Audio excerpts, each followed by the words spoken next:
Hi, I wanted to reach out to you with an update on our COVID situation, but I realised that sometimes there are just so many emails to read. Actually, I wrote a fairly detailed email yesterday. This video doesn't add much detail, so I won't be offended if you stop watching, but I'll take the opportunity now to thank you for your support and to wish you a great festive season. And so, if you're still watching, perhaps I can provide some insight that you may have otherwise missed. The short version is that schools in the region have been informed that they need to operate at yellow status from Monday 13th of December. But before talking more about this, I'd like first to unpack our COVID experiences this year. We started the year in August, very upbeat that we could operate the school as normal, and certainly we saw initial restrictions being relaxed during those first few weeks. Several families used the opportunity to travel during the October break to visit family and friends after such a long period of travel restrictions. Perhaps unsurprisingly, we saw our first COVID cases shortly after our return in October, notably as a result of the proactive testing in preparation for the grade 6 trip that had been planned. Interestingly, the majority of the initial positive cases were asymptomatic, meaning that they weren't showing visible signs of being sick. As you'll have seen from the daily updates, we've had cases that crossed over the grade levels, which is not surprising given that we've had families with children with different ages. We've had a total of 46 positive cases within the school, that's 43 children and 3 staff, and while some children did have symptoms, fortunately most of those that were reported were mild. Thank you for your support. It's been essential that when we've been advised to test the class or a grade level, we know that your help is ensured that we're doing the right thing to help the whole community. I can appreciate that at times our messaging might have appeared to change slightly. I think it's important to realise that we're all having to adapt to emerging information, and as such there are no fixed rules. I certainly don't pretend to be an epidemiologist, and we have no data on hospitalisation rates or the density of vaccinated people. And this is where we've relied on Stavanger to provide guidance and instruction whenever there have been COVID cases within the school. Their advice may have changed depending on the age of children involved or as they've discovered patterns or gained medical insight. Fortunately, for the past 3 weeks, we've been silently cheerful as there have been no new COVID cases reported in our school. Actually, that's no longer true, as we were just informed of a positive case in 3B, and so primary parents concerned will have received an email about testing at grade level on Sunday night before coming back to school on Monday. So that brings us up to date with the ISS context. Earlier this week, of course, the Prime Minister announced new updates about the country's response to the rising COVID cases and the potential impact of the new Omicron variant. In this announcement, schools were being put back onto the traffic light system, and it would be up to each commune to determine the measures required.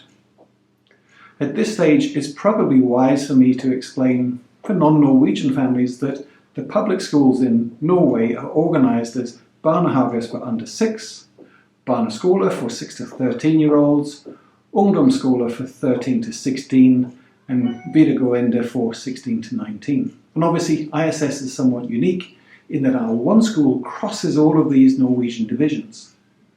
Guidelines about traffic light regulations for schools issued by the commune are typically aimed at the school categories in Norway.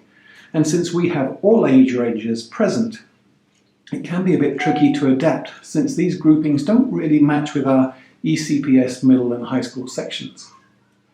Yesterday we were informed that from Monday 13th December, barneskole and ungdomsskole would need to operate at yellow status, but that barnehage and videregående could still operate on green.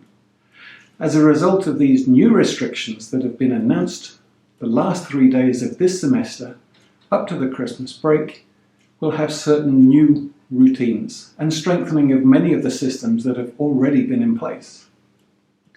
As you probably know, there was an announcement a couple of weeks ago that mandated masks be worn on public transport and shops where you couldn't keep a metre apart. Well, for ISS students, all of the students 12 and over will need to wear a mask on the school buses, and siblings, that's brothers and sisters, should sit together. In ECPS, we'll be using additional space wherever that is available in the classrooms, and regular cleaning of desks and chairs, and encouraging children to use anti-bac or regular hand washing. In the middle school, these basic strategies will also be used. However, since there are times when the students cross over between classes, these are times that can cause congestion in the corridors and stairs, and students will need to wear a face mask while changing classrooms and in corridors. They may also need to wear a face mask for any activity where closer contact may be necessary, such as if they're working in pairs during a science experiment. So please ensure that your child has a face mask with them. Our high school falls under different regulations, and so technically it's green. However, since we are a combined school, we will encourage available space to be used in classrooms and to wear face masks during transitions. Now, you may be wondering about the implications for January. We're lucky that these new restrictions only impact us for 3 days next week, but we have to prepare for the reality that these restrictions will still be in place when we start the new semester on Wednesday, 5th of January. We can expect updates from the Communer over the coming weeks in preparation for when schools start in January, and obviously we'll need to adapt to those regulations as and when we're informed of them.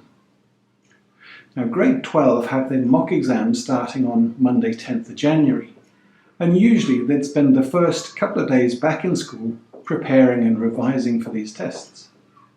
Our concern is that if we have a positive case in grade 12, or potentially anywhere in high school, depending on the regulations at that time, it could well disrupt these important grade 12 exams.